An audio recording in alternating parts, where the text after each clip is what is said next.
des forces politiques et sociales de la République démocratique du Congo. Ce jour se tient un point de presse regroupant différents acteurs de l'opposition qui se sont réunis autour d'une déclaration commune qui sera lue conjointement par les SP Chadari, le secrétaire général des Bos Kitoko, le SG Golingetenge et le professeur Théophile, ainsi que le SG du LGD. Cette initiative, comme vous pouvez le constater, regroupe les différents acteurs de l'opposition congolaise qui ont décidé, face à la grave menace qui pèse sur notre pays, de parler d'une seule voix, afin de s'opposer au changement et à la révision constitutionnelle qui a été expressément signifiée à toute l'opinion congolaise par M. Félix Tshisekedi Tshilombo. Ainsi, je vais laisser les différents acteurs s'exprimer, et bien avant cela, nous allons entonner l'hymne national.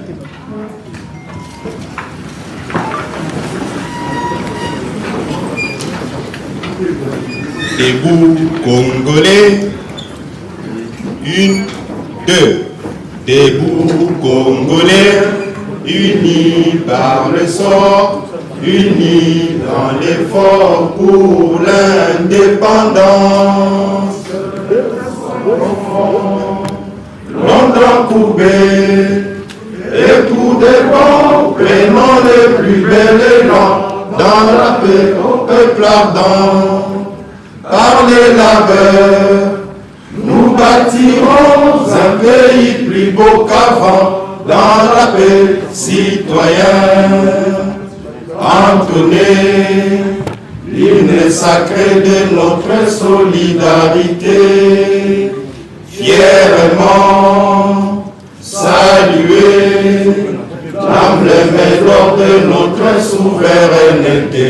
Congo, ton béni, Congo, des aïeux, Congo, au pays, Congo, bien-aimé, Congo, nous peuplerons ton soleil, nous assurerons ta grandeur.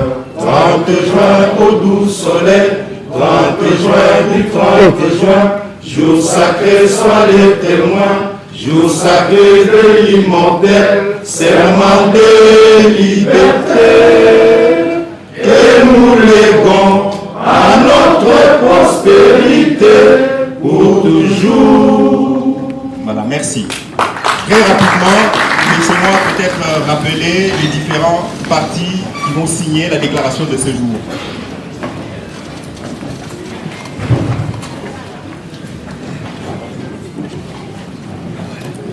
Déclaration des forces politiques et sociales contre la dictature et les changements de la Constitution.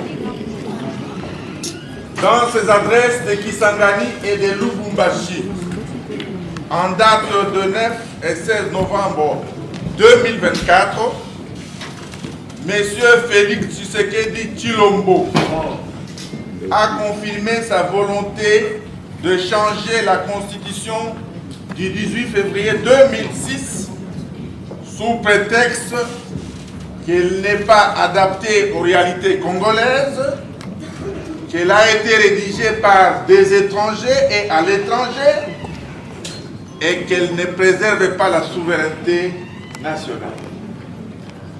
Nous, forces politiques et sociales, porteuses des aspirations profondes du peuple congolais, après avoir suivi avec consternation M. Félix Tshisekedi sur sa volonté de changer la Constitution, déclarons solennellement notre opposition à ce changement ou cette révision de la Constitution, notamment pour des raisons ci-dessous. 1. Contrairement aux affirmations mensongères de M. Tshisekedi, prétendant que la Constitution du 18 février 2006 serait l'œuvre des étrangers, eh bien, celle-ci est issue du travail des Congolais, réunis à Simi-Simi, dans la ville de Kisangani. Elle a été rédigée par le Parlement congolais et adoptée par le peuple au référendum dans sa très grande majorité, exprimée à 85%. Elle est donc ainsi l'expression de notre souveraineté nationale et ne constitue en aucun cas une imposition, ni des belligérants, encore moins des puissances étrangères. La Constitution a été conçue pour assurer le bon fonctionnement des institutions de la République, prévenir les conflits internes, promouvoir et consolider la cohésion et l'unité nationale, garantir les libertés publiques, promouvoir l'état de droit, empêcher les dérives dictatoriales et garantir une alternance démocratique régulière. En outre, il n'y a rien de plus faux que l'affirmation de M. Félix Tshilombo déclarant à Lubumbashi que l'article 217 serait responsable de l'occupation de nos terres par des étrangers. En réalité, là, il confond la notion de souveraineté avec la notion de cession de terre.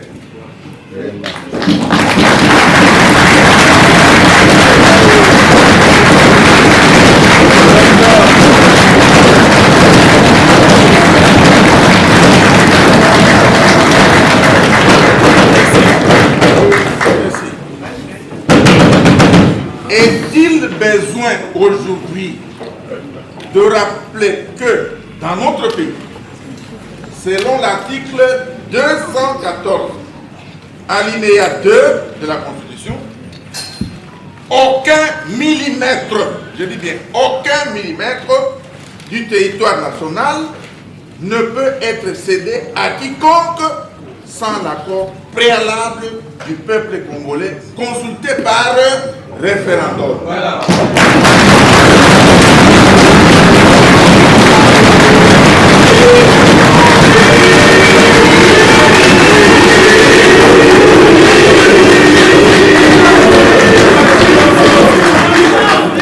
Est-il besoin aujourd'hui de rappeler que dans notre pays, selon l'article 214, alinéa 2 de la Constitution, aucun millimètre, je dis bien aucun millimètre du territoire national ne peut être cédé à quiconque sans l'accord préalable du peuple congolais consulté par référendum.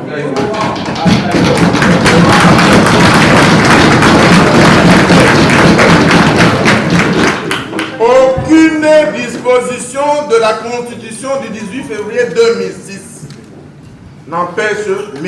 Tshisekedi Tshilombo d'améliorer les conditions sociales du peuple congolais.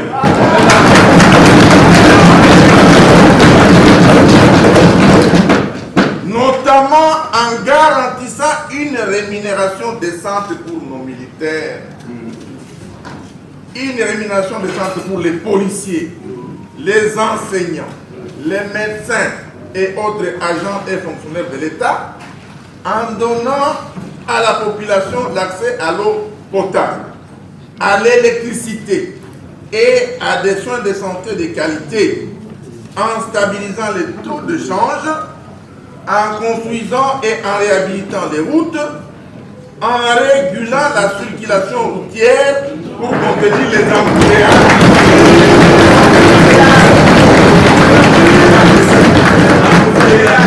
en construisant et en réhabilitant les routes, en régulant la circulation routière pour contenir les embouteillages, en récupérant Bunagana.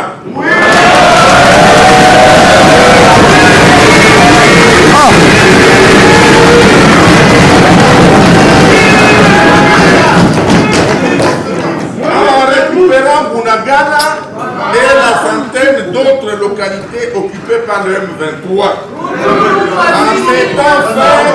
en mettant fin à la guerre à l'Est, ainsi qu'à l'insécurité généralisée dans le pays. Nous sommes tous témoins de ce que la souffrance du peuple congolais a atteint des niveaux tragiques et insupportables. Vraiment. La corruption et le détournement des deniers publics sont devenus des pratiques institutionnalisées.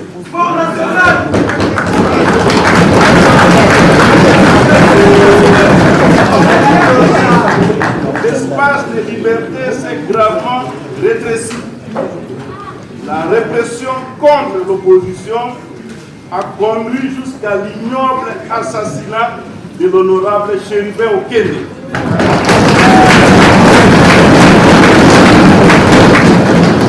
Les violations des droits humains, le tribalisme, le népotisme, les arrestations arbitraires et détentions illégales des opposants, notamment à l'heure actuelle, Seth Kouli, Jean-Marc Kaboun, Mike Moukebaï et bien d'autres. Les arrestations arbitraires et détentions illégales également des journalistes et des défenseurs des droits humains sont désormais des faits quotidiens dans ces pays. Le changement de la constitution voulu par M. Tshisekedi Tshilombo intervient dans un contexte de crise profonde. La RDC, notre pays, est confrontée sur son intégrité territoriale à une grave menace alimentée par l'ingérence directe du Rwanda et de l'Ouganda et la résurgence du M23.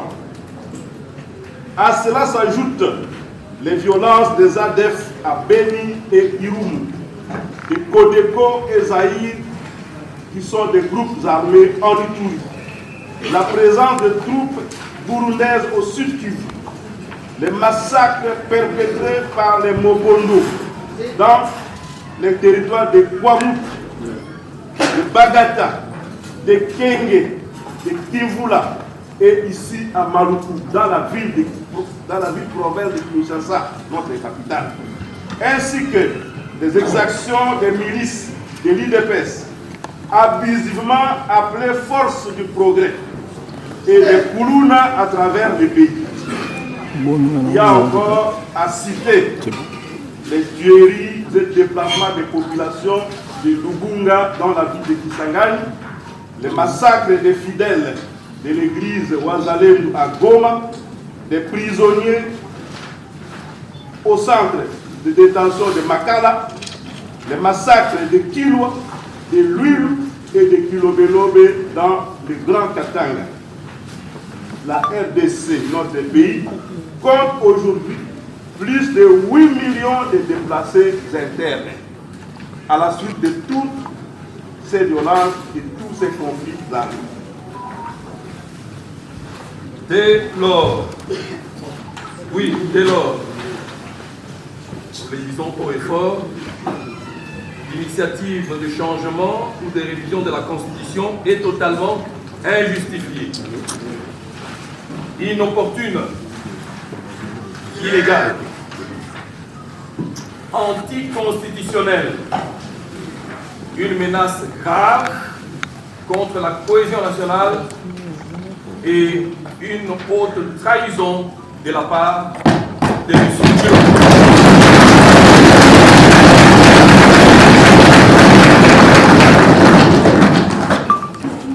Il ressort de ce qui précède qu'au lieu de défendre l'intégrité territoriale de la RDC, notre pays, de s'attaquer au véritable problème du pays, de promouvoir la cohésion nationale, M. Tshisekedi, puisqu'il s'agit de lui, cherche à changer la Constitution pour s'éterniser au pouvoir, du reste usurpé, et briguer un troisième mandat en violation de la loi.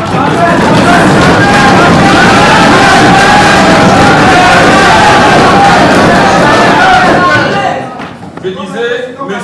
Tshisekedi, puisqu'il s'agit de lui, cherche à changer la Constitution pour s'éterniser au pouvoir, du reste usurpé, et briguer un troisième mandat en violation de l'article 70, qui limite le nombre de mandats présidentiels à 2, et à l'article 220, qui impose entre autres que le nombre et la durée des mandats du président. Compatriotes, conformément à l'article 64 de la Constitution, les forces politiques et sociales appellent le peuple congolais à s'élever comme un seul homme.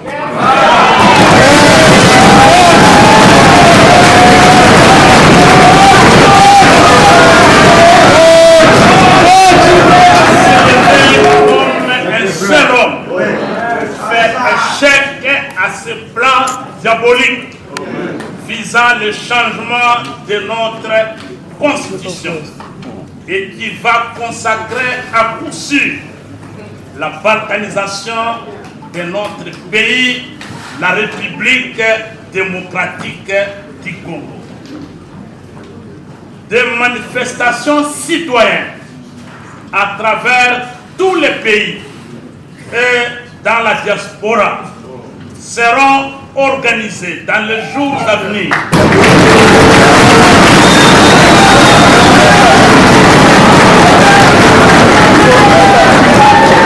Les manifestations citoyennes, disais-je, à travers tous les pays et dans la diaspora seront organisées dans les jours à venir pour défendre notre Constitution et barrer la route à M. Félix Tshisekedi. Peuple congolais, l'heure est grave.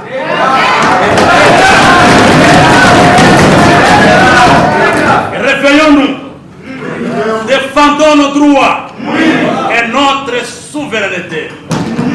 Empêchons M. Félix Tshisekedi de réaliser son coup d'État constitutionnel.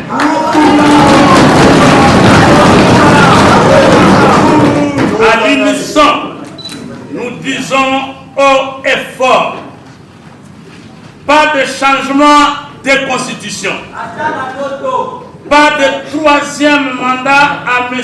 Félix Tshisekedi.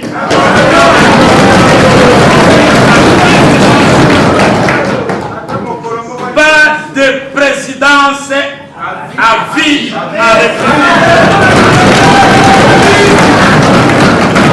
Donc, pas de présidence à vie à la République démocratique du Congo. Monsieur Félix Antoine Tshilombo doit impérativement respecter son serment qu'il a prêté solennellement devant Dieu et la nation. Serment d'observer, je dis bien, serment d'observer et de défendre la Constitution et les lois de la République. S'il ne le fait pas, le peuple congolais va l'obliger de le faire. Je vous remercie.